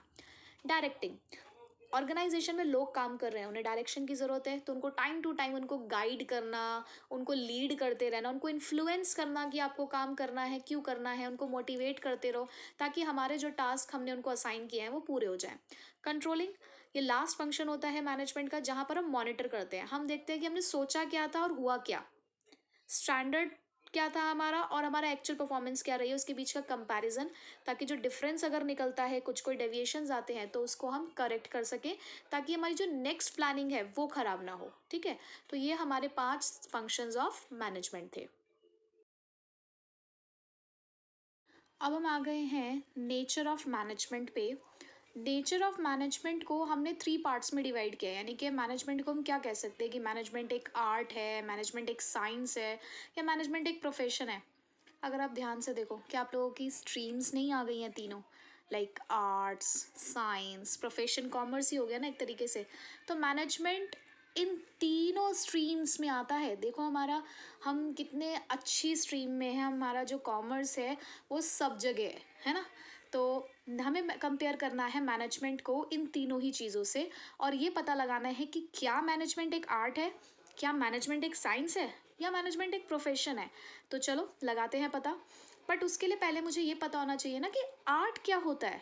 देखो आर्ट का मतलब क्या है? कला, राइट। अब कला कुछ भी हो सकती है, कोई अच्छा गाता है, तो कोई अच्छा डांस करता है, तो कोई अच्छी पेंटिंग बनाता है, तो कोई अच्छी कविता बोलता है। तो सबके अंदर अपनी अपनी एक कला हो सकती है। ये स्किल्स होते हैं, और ये जो स्किल्स होते हैं ना, उसे हम हमारे अंदर ही होते हैं, मतलब कहीं ना कहीं हमारे अंदर वो एक डिज़ायर होती है कि हम उस स्किल्स को परस्यू करें, उसको और आगे तक लेके जाएं। और जितना ज़्यादा आप उन स्किल्स की प्रैक्टिस करते हो, वो चीज़ बढ़ती है, राइट। तो इसीलिए आर्ट को भी यही बोला गया that art is skillful, skill से रिलेटेड है। पर्सनलाइज एप्लीकेशन से, यानी कि दो डांसर्स अलग अलग तरीके से अपने उस स्किल को डेमोन्स्ट्रेट करेंगे, अपनी आर्ट को। दो सिंगर्स अलग तरीके से गाते होंगे, दो राइटर्स अलग तरीके से अपनी जो भी कविताएं हैं उनको लिखते होंगे या कहानियों को लिखते होंगे। तो सबका अपनी अपनी कला को दिखाने का जो तरीका है वो अलग हो सकता है। और ये उनकी एक एग्जिस्टिंग नॉलेज है, देखो कहीं ना कहीं वो पहले से ही हमारे अंदर एग्जिस्ट करती है वो चीज़, जिसको हम आगे बढ़ाते हैं किससे, फ्रॉम स्टडी, ऑब्जर्वेशन, एक्सपीरियंसेस से। ठीक है, तो ये तो हमें पता चल गया कि आर्ट क्या है। एक एग्जिस्टेंस नॉलेज है हमारी स्किल्स की, जिसको हम अलग अलग तरीके से दिखा सकते हैं। हर पर्सन टू पर्सन ये अलग होती है, जिसको हम स्टडी, एक्सपीरियंस या अपने ऑब्जर्वेशन से बढ़ा सकते हैं। अब हम इसका कंपैरिजन करते हैं।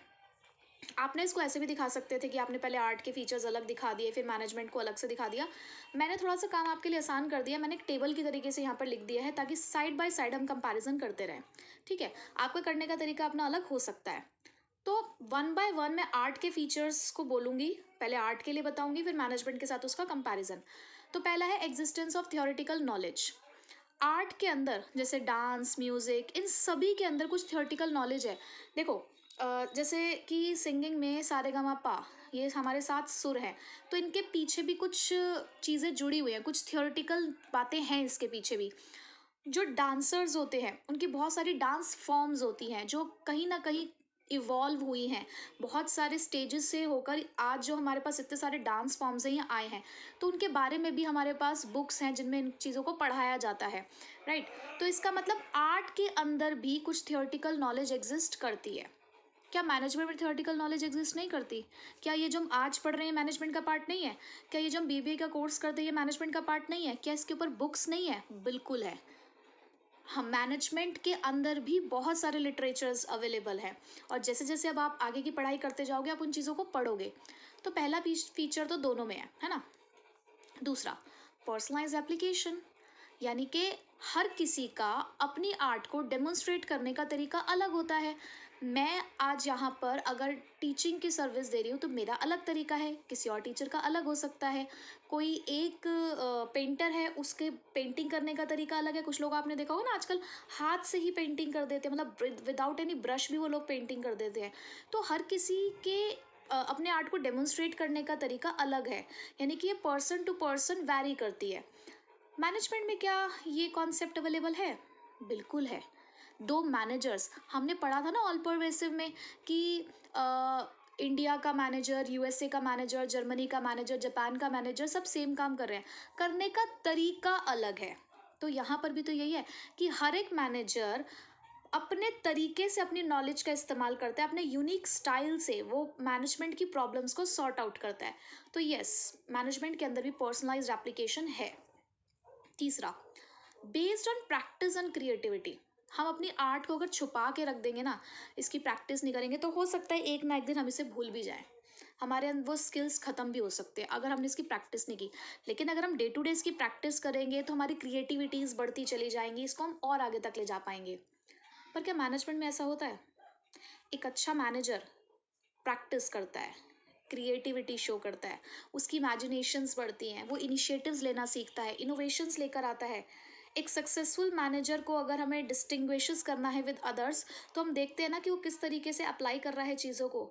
तो एक अच्छा मैनेजर स्टडीज से, ऑब्जर्वेशन से, एक्सपीरियंसेस से अपने मैनेजमेंट स्किल्स को बढ़ाता है।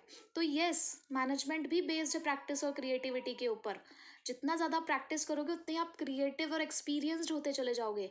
तो मुझे तो तीनों फीचर दिखे मैनेजमेंट के अंदर। तो इसका मतलब क्या हुआ कि yes, management is an art. ठीक है, सो कंक्लूजन क्या निकलता है? Management is an art. तो इसके फीचर्स के लिए हम पीपीटी देखेंगे। PPT means personalised application, practice and creativity, theoretical knowledge. अब आते हैं मैनेजमेंट एज अ साइंस पर। अब मैनेजमेंट एज अ साइंस के लिए पहले साइंस को समझना होगा कि साइंस क्या होती है।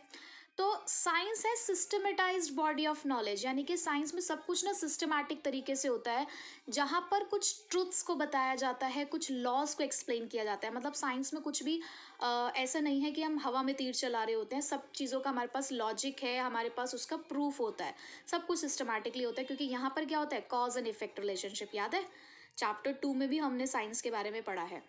तो इसके फीचर्स क्या हैं अब?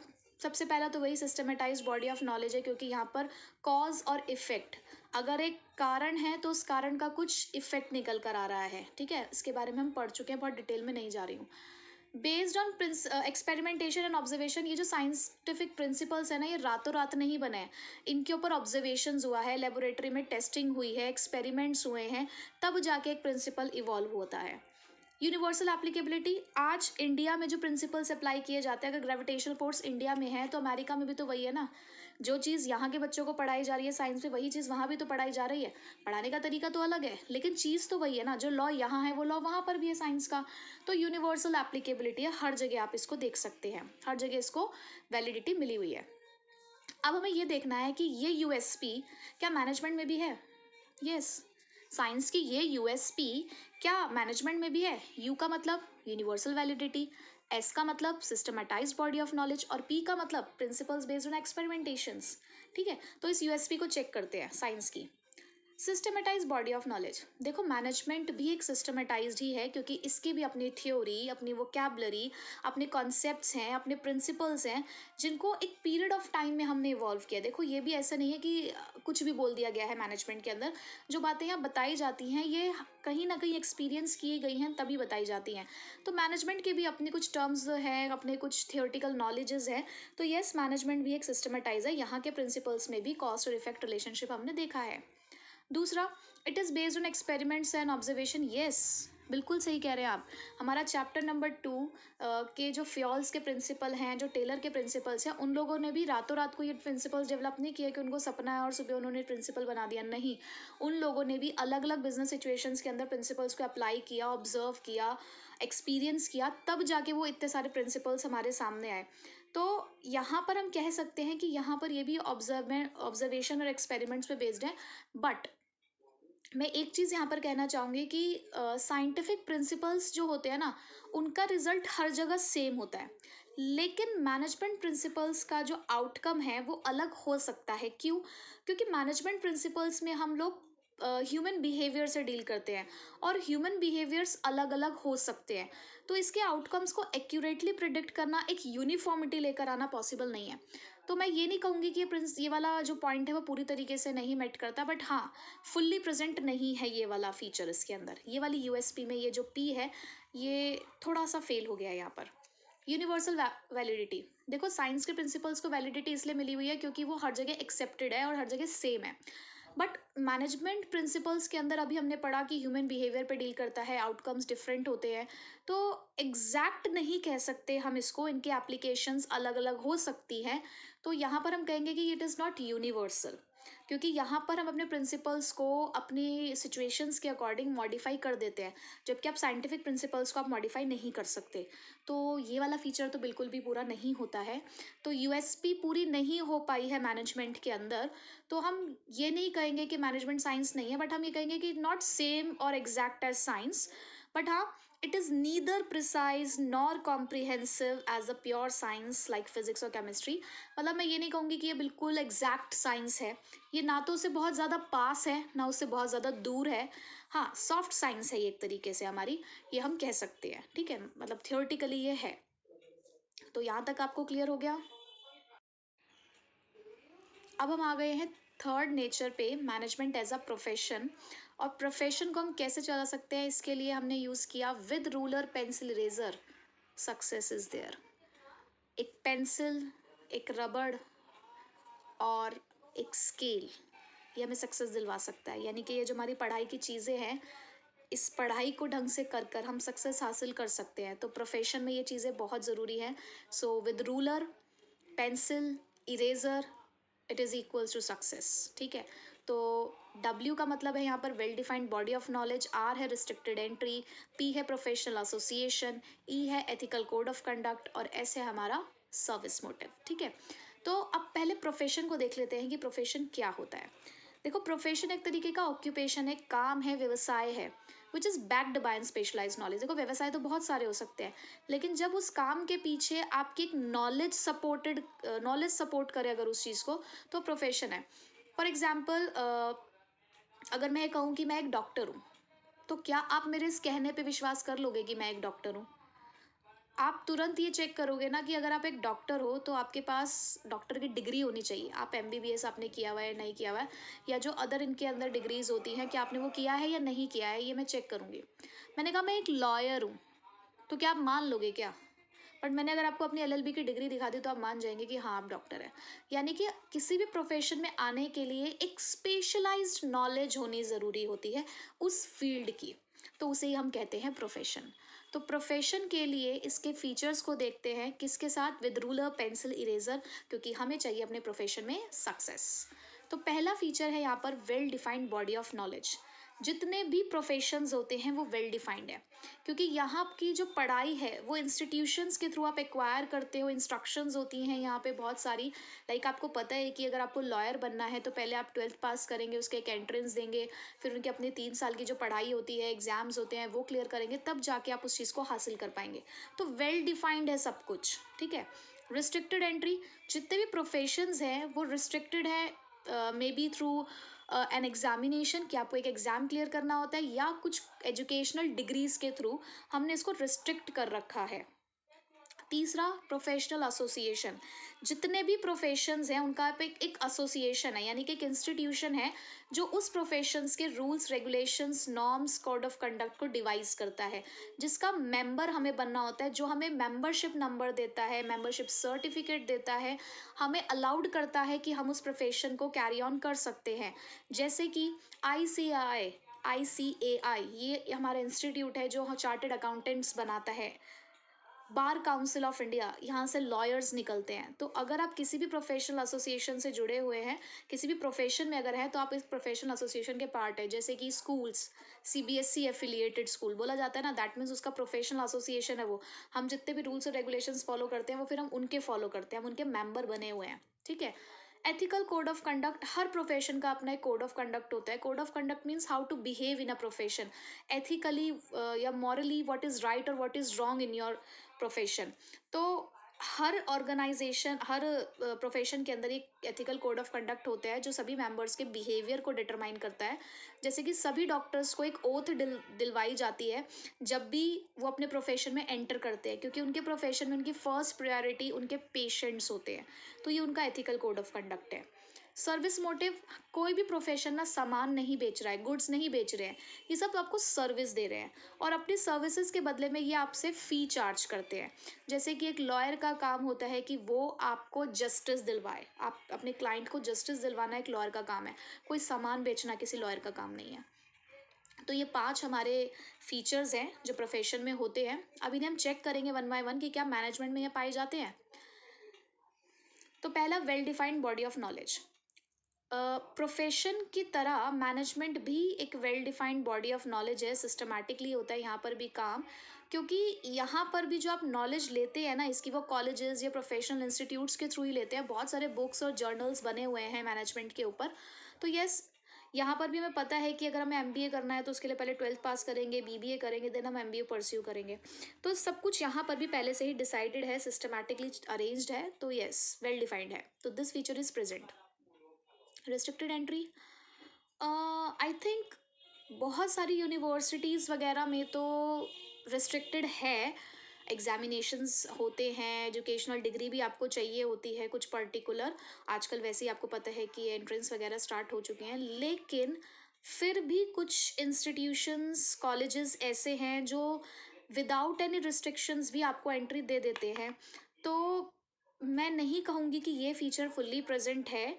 कोई ऐसे रिस्ट्रिक्शंस नहीं है कि आपको मैनेजर नहीं बनाया जा सकता। मतलब अगर जैसे आप मैनेजमेंट में एंटर करते हो तो ऐसी कोई रिस्ट्रिक्शंस नहीं है कि नहीं यार, आपको मैनेजर होने के लिए ये होना चाहिए, वो होना चाहिए। बहुत सारी कंपनीज डिमांड करती है, बट पूरी तरीके से मैं नहीं कहूँगी कि ये आपका जो फीचर है ये प्रेजेंट है। जैसे कि प्रोफेशन के अंदर तो आप किसी कंपनी में अगर कहते हो कि यार मुझे मैं लॉयर हूँ, तो मैं एडवोकेट हूँ, आपकी कंपनी में को मैं ज्वाइन करना चाहता हूँ एज एन एडवोकेट, तो वो कहेंगे कि आप अपनी लॉ की डिग्री दिखा दो हमें। लेकिन एज अ मैनेजर अगर आप चाहें तो ये काम आप कर सकते हैं विदाउट एनी डिग्री भी। तो रिस्ट्रिक्टेड एंट्री पूरी तरीके से तो मुझे नहीं दिखता है। प्रोफेशनल एसोसिएशन, हमने देखा कि सभी प्रोफेशन के अपने कुछ प्रोफेशनल एसोसिएशंस थे जो रूल्स और रेगुलेशंस नॉर्म्स वगैरह बनाते हैं, बट मैनेजमेंट का ऐसा कोई प्रोफेशनल एसोसिएशन नहीं है।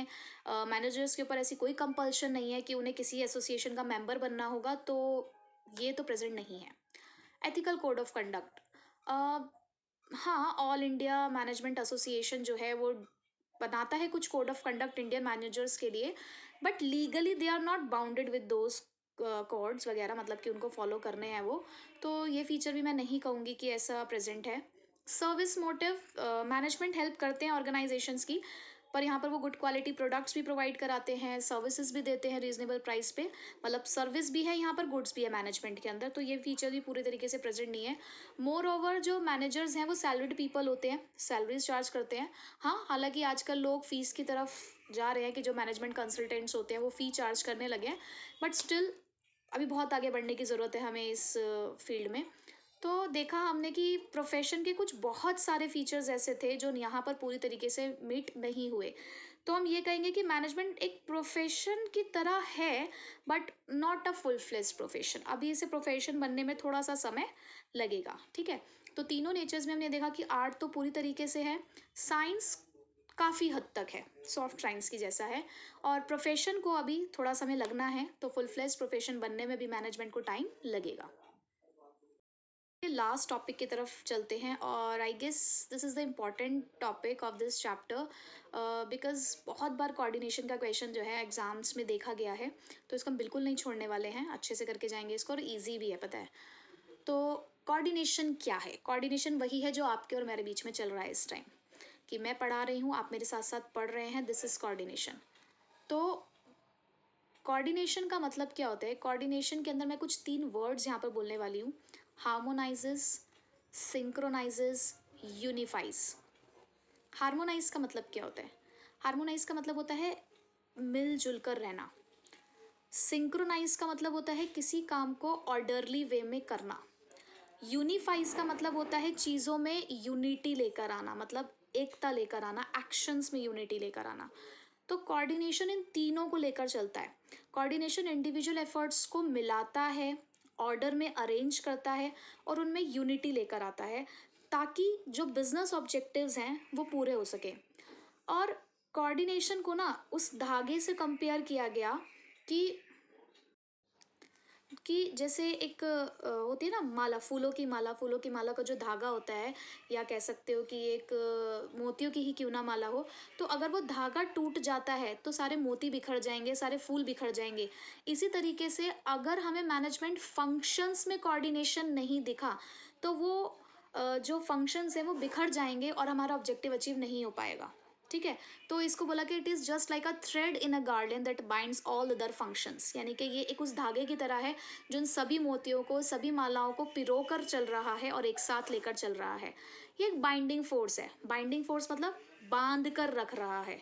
तो ये प्रोडक्शन, सेल्स, फाइनेंस, सब जगह पे हमें इस कोऑर्डिनेशन की ज़रूरत पड़ती है।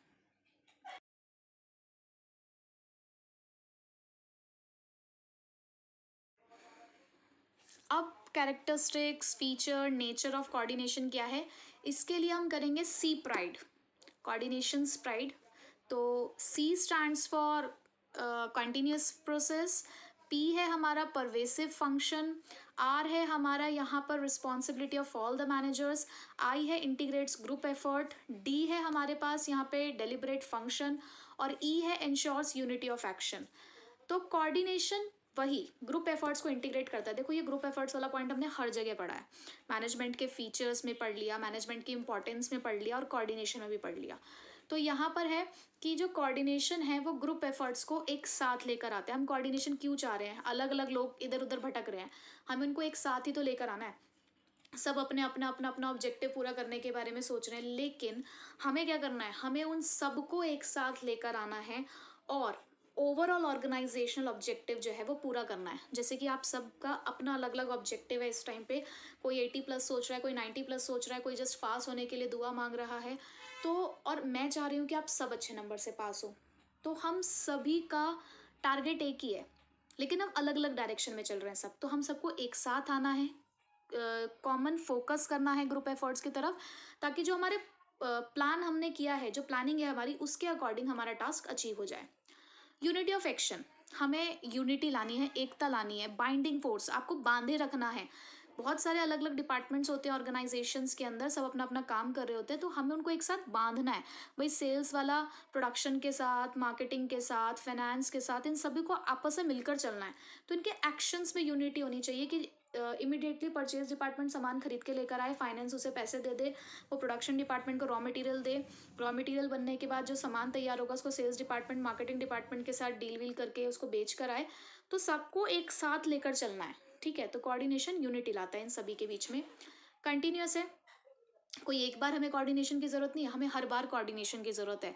प्लानिंग से शुरू होता है, कंट्रोलिंग तक जाकर ख़त्म होता है, तो हमें कोऑर्डिनेशन हर जगह चाहिए। Coordination is pervasive function. Pervasive मतलब एप्लीकेबल टू एवरीवेयर, कि हमें जो कोऑर्डिनेशन है उसकी ज़रूरत हमें हर जगह पे है, हर डिपार्टमेंट, हर लेवल पे हमें कोऑर्डिनेशन चाहिए।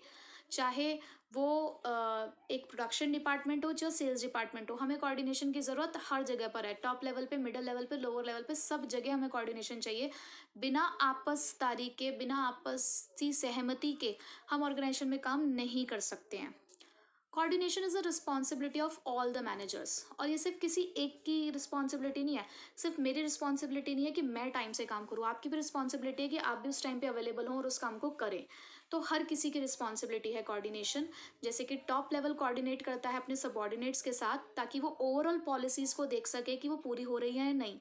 मिडल लेवल वाले कोऑर्डिनेट करते हैं टॉप लेवल के साथ भी, और फर्स्ट लाइन मैनेजर्स यानी कि लोअर लेवल के साथ भी, ताकि टास्क अचीव हो जाए। ऑपरेशनल लेवल कोऑर्डिनेट करते हैं अपने वर्कर्स के साथ, ताकि जो वर्क है वो प्लान्स के अकॉर्डिंग पूरा हो सके। तो कोऑर्डिनेशन इन सब जगहों पर चाहिए। डेलिब्रेट फंक्शन, डेलिब्रेट मतलब क्या होता है, जानबूझकर अपनी इच्छा से। आप कोऑर्डिनेट किसी से जबरदस्ती नहीं करा सकते, मतलब अपनी इच्छा होती है, हम तभी किसी के साथ कोऑर्डिनेट करते हैं, ये कॉन्शियस मैनर में हम करते हैं कोऑर्डिनेट। तो हर एक मेंबर जो होता है डिपार्टमेंट का, वो विलिंगली अपनी इच्छा से कोऑपरेट करना चाहता हो, अपने अपने विलिंग स्पिरिट को वो दिखाए, अपनी इच्छा को वो दिखाए कि हाँ हम कोऑर्डिनेट करना चाहते हैं। तो ये डेलिब्रेट फंक्शन है। तो ये हमारे 6 फीचर्स थे कि ये ग्रुप एफर्ट्स को इंटीग्रेट करता है, यूनिटी लेकर आता है, कंटिन्यूस प्रोसेस है, परवेसिव है, यानी कि सब जगह आप देख सकते हैं इसको, रिस्पॉन्सिबिलिटी है हर एक मेंबर की, और डेलिब्रेट फंक्शन है कि आप अपनी इच्छा से कोऑर्डिनेट करते हैं। अब है need and importance of coordination, यानी कि हमें कोऑर्डिनेशन की ज़रूरत क्यों है और क्या इम्पोर्टेंस है कोऑर्डिनेशन की। तो उसके लिए हमारे पास 3 पॉइंट्स हैं। SGF यानी कि सो मैनी गर्लफ्रेंड्स। कोऑर्डिनेशन कब चाहिए होगा, तभी ना जब बहुत सारी होंगी तो उनको मैनेज करने के लिए। तो बिल्कुल ऐसे ही ऑर्गेनाइजेशंस में भी है कि कोऑर्डिनेशन की ज़रूरत हमें कब है, growth in size, functional differentiation and specialization. So what is growth in size. देखो, जब भी जैसे कि हम अभी न्यूक्लियर फैमिली में रहते हैं, कोई जॉइंट फैमिली में रहता है, तो कोऑर्डिनेशन की ज़रूरत तो वैसे देखो हर फैमिली में ही होती है, चाहे आप न्यूक्लियर में रहो चाहे जॉइंट में रहो। बट ज़्यादा नीड इसकी कहाँ दिखती है, कहाँ दिखता है कि लोगों को साथ में चलने की ज़रूरत है, उनके ओपिनियंस में कोऑर्डिनेशन लाने की ज़रूरत है जॉइंट फैमिली में, क्योंकि वहाँ पर जो नंबर ऑफ़ मेंबर्स हैं वो ज़्यादा हैं, और जितने ज़्यादा लोग होंगे उतने ही उनके अपने ओपिनियंस होंगे, अपना एक तरीका होगा काम को करने का, उनके खुद के बिलीव्स होंगे, खुद के वैल्यू सिस्टम्स होंगे। तो वहाँ पर डिस्प्यूट्स होने के चांसेस ज़्यादा हैं, तो वहाँ हमें कोऑर्डिनेशन चाहिए। लाइकवाइज एक स्मॉल ऑर्गेनाइजेशन में कम कोऑर्डिनेशन से काम चल सकता है, लेकिन जब कोई ऑर्गेनाइजेशन साइज में बढ़ता है, नंबर ऑफ़ एम्प्लॉयज़ बढ़ते हैं, नंबर ऑफ़ डिपार्टमेंट्स बढ़ते हैं, तो वहाँ पर हमें कोऑर्डिनेशन की ज़रूरत चाहिए। क्यों चाहिए हमें कोऑर्डिनेशन? क्योंकि वहाँ पर सभी के अपने एफर्ट्स हैं, अपनी एक्टिविटीज़ हैं, सभी के अपने वैल्यू सिस्टम्स हैं, अपना बैकग्राउंड है, अपनी एजुकेशन क्वालिफिकेशंस हैं, तो वहाँ पर डिस्प्यूट्स होने के चांसेस ज़्यादा हो जाते हैं। तो जब भी कोई ऑर्गेनाइजेशन बढ़ता है तो उस टाइम पे वहाँ पर उनके ओपिनियंस को एक साथ लाने के लिए, उन सभी के एफर्ट्स को एक साथ लाने के लिए हमें कोऑर्डिनेशन की ज़रूरत पड़ती है। ठीक है। दूसरा, फंक्शनल डिफरेंशिएशन। हमारा जो ऑर्गेनाइजेशन है उसमें कोई एक डिपार्टमेंट नहीं होता, उसमें बहुत सारे डिपार्टमेंट्स होते हैं, क्योंकि हम अलग अलग फंक्शंस परफॉर्म करते हैं और हर एक उस फंक्शन का हमने एक डिपार्टमेंट बना रखा है, like purchase department, sales department, marketing department, R&D departments. तो इन अलग अलग फंक्शंस के बीच में भी हमें कोऑर्डिनेशन चाहिए, क्योंकि हर डिपार्टमेंट का भी अपना खुद का ऑब्जेक्टिव है, अपनी खुद की पॉलिसीज़ हैं, अपनी खुद की स्ट्रैटेजीज़ हैं। तो यहाँ पर भी कॉन्फ्लिक्ट्स हो सकते हैं, और अगर एक डिपार्टमेंट ने दूसरे डिपार्टमेंट के साथ कोऑर्डिनेट नहीं किया तो उसकी वजह से पूरा ऑर्गेनाइजेशन सफ़र करता है। तो इसीलिए अगर अलग अलग फंक्शंस हैं तो वहाँ भी कोऑर्डिनेशन चाहिए, ताकि आपस में इनके एक्शंस में यूनिटी आ सके, कॉन्फ्लिक्ट्स ना हो। तो इसीलिए कोऑर्डिनेशन कब चाहिए? जब अलग अलग फंक्शंस परफॉर्म किए जा रहे हैं, राइट। Next is specialisation. आजकल का जो हमारा ऑर्गेनाइजेशन है बिल्कुल मॉडर्न हो चुका है, और मॉडर्न ऑर्गेनाइजेशन कहता है कि हमें स्पेशलाइजेशन चाहिए। हम भी तो चाहते हैं ना कि हमें सब कुछ बेस्ट चाहिए, हमें बिल्कुल बेस्ट फैसिलिटीज़ चाहिए, बेस्ट प्रोडक्ट चाहिए, बेस्ट सर्विस चाहिए। तो हम स्पेशलिस्ट के पास जाते हैं इन सब चीज़ों के लिए। जो जिस पर्टिकुलर फील्ड का स्पेशलिस्ट होता है हम उसी के पास जाना पसंद करते हैं। तो यहाँ पर ज़रूरत है कि ऑर्गेनाइजेशंस भी क्या करते हैं, उनको भी अपने काम में स्पेशलाइजेशन चाहिए, तो वो भी एम्प्लॉय करते हैं स्पेशलिस्ट। बट ये जो स्पेशलिस्ट होते हैं ना, ये किसी की एडवाइस लेना पसंद नहीं करते। They don't take advice from others और सजेशंस फ्रॉम अदर। क्यों? क्योंकि उनको लगता है कि यार हम लोग सेम ही तो है। अगर 3 स्पेशलिस्ट एक साथ बैठे हुए हैं तो वो एक दूसरे के पॉइंट ऑफ व्यू को अप्रिशिएट नहीं करते, उनके ओपिनियंस में कोऑर्डिनेशन नहीं होता, क्योंकि वो कहते हैं कि जिस पोस्ट पे तुम हो उसी पोस्ट पे मैं हूँ, तो कि मैं तुम्हारी बात क्यों सुनूं। तो यहाँ पर उन्हें ये नहीं सोचना चाहिए, उन्हें ये सोचना चाहिए कि वो एक ऑर्गेनाइजेशन के लिए काम कर रहे हैं। तो यहाँ हमें कोऑर्डिनेशन चाहिए between the opinions of the specialist, कि वो आपस में किसी एक पॉइंट पर पहुँचें, क्योंकि जब तक वो एक ओपिनियन पे नहीं पहुँचेंगे तब तक ऑर्गेनाइजेशनल इंटरेस्ट पूरा नहीं हो पाएगा। तो कोऑर्डिनेशन की ज़रूरत है कि यहाँ पर हमें रिकंसाइल करना है उनके डिफरेंसेस के अंदर, कि जो उनके डिफरेंसेस आ रहे हैं उनकी अप्रोच में, उनके इंटरेस्ट में, उनके ओपिनियंस में, हमें वहाँ कोऑर्डिनेशन चाहिए। तो ये थी हमारी ज़रूरत कि क्यों हमें कोऑर्डिनेशन की ज़रूरत है, because there are so many girlfriends यार, तो सबको मैनेज करना इतना आसान थोड़ी ना है। तो whenever your organization grows in size, जब आपको लगे कि आपका ऑर्गेनाइजेशन बढ़ रहा है तो आपको कोऑर्डिनेशन चाहिए। जब आपको लगे कि बहुत सारे फंक्शंस हैं, उन फंक्शंस के बीच में कोऑर्डिनेशन चाहिए, अदरवाइज टास्क अचीव नहीं हो पाएगा। बहुत सारे स्पेशलिस्ट हैं हमारे पास, हमें उनसे सजेशंस चाहिए, तो उनके ओपिनियंस में एक यूनिटी हमें चाहिए, तो उसके लिए हमें कोऑर्डिनेशन की ज़रूरत है। ठीक है। तो कोऑर्डिनेशन के बारे में हमने काफ़ी कुछ पढ़ लिया, बस एक लास्ट टॉपिक बचा है कोऑर्डिनेशन का, essence of coordination. Essence of management कहा जाता है कोऑर्डिनेशन को। What is the meaning of essence? तो इसेंस का मतलब क्या होता है कि इसेंस मतलब क्या है? खुशबू कहा जाता है, बेसिकली फ्रेग्रेंस टाइप होता है इसेंस। जैसे कि कोई फूल है या कोई भी आप डियो या परफ्यूम यूज़ करते हो, उसको स्प्रे किया आपने, तो उसकी जो खुशबू होती है, जो महक होती है, वो पूरे उस पर्टिकुलर एरिया के अंदर फैल जाती है। लाइकवाइज कोऑर्डिनेशन को भी ये कहा गया कि ये भी ना उसी खुशबू की तरह है जो पांचों फंक्शंस में फैला हुआ है, और इसकी ज़रूरत हमें उन पांचों फंक्शन के अंदर है। क्योंकि हमने बताया था अभी कि जो कोऑर्डिनेशन है वो क्या है? थ्रेड इन अ गार्लैंड की तरह है। तो उसी तरीके से एक दूसरा हमने इसका कंपैरिजन किया इसेंस से।